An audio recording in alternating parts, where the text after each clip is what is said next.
J'ai effectué mon premier stage lors de la pandémie. Ma superviseure de stage m'a donc demandé de lui envoyer une vidéo d'une activité d'apprentissage que j'ai effectuée dans ma classe de stage. J'étais dans une classe de 5e année, donc j'ai décidé d'enseigner le sens des mots. Cette activité d'apprentissage avait pour objectif que les élèves soient en mesure de reconnaître le sens des mots. Donc, pour commencer, j'ai enseigné le sens des mots. Donc, premièrement, il existe le sens propre. Le sens propre est le sens le plus concret. Donc, dans le dictionnaire, lorsqu'on regarde une définition, il s'agit... la définition dans le dictionnaire s'agit du sens propre. Et il existe également le sens figuré d'un mot. Le sens figuré, c'est son sens le plus abstrait. Donc, dans le dictionnaire, des fois, on peut retrouver l'abréviation FIG. Et ça, c'est la définition du mot au sens figuré. Donc, après mon enseignement, j'ai proposé aux élèves quelques exemples pour soutenir mes explications.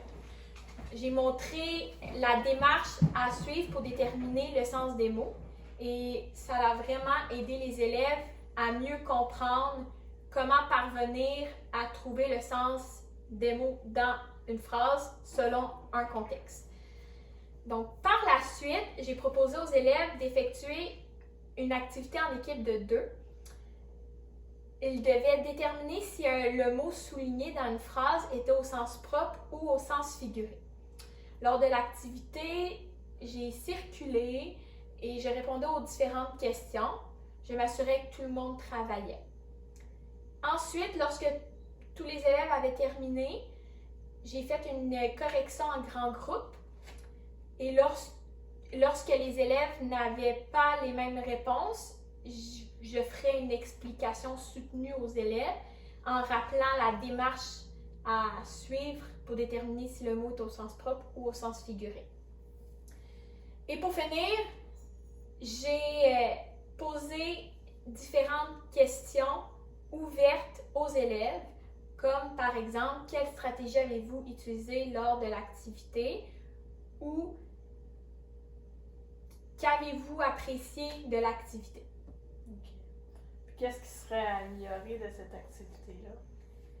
Selon moi, je crois qu'il pourrait être très intéressant, après mon enseignement, de mentionner aux élèves l'utilité d'apprendre différents sens des mots.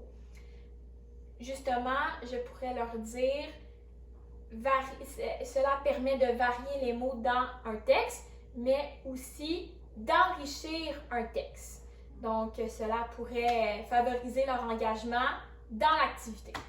Et aussi, je crois, après réflexion, je crois que je pourrais leur mentionner avant qu'ils commencent le travail en équipe de 2, qu'il est vraiment important que tous les élèves travaillent et que tous comprennent réellement ce qu'ils doivent faire.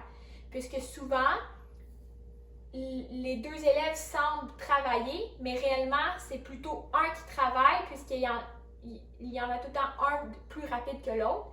Et l'autre, il fait juste affirmer ce que le premier élève dit. Donc, ce qui serait intéressant, c'est de leur mentionner, de répartir les tâches également.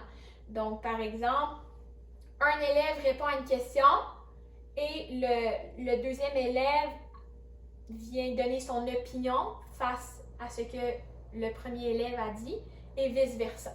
Donc, chacun répond à une question.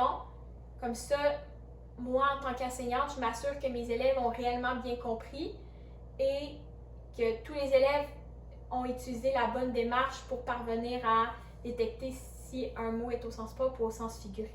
Okay. Puis qu'est-ce qui a bien fonctionné? Je crois que les élèves ont vraiment bien compris mes explications puisque j'ai utilisé plusieurs exemples et je leur ai montré vraiment la démarche à suivre. Et à la fin de mon activité, ils ne semblaient pas avoir de questions, ils semblaient réellement bien comprendre.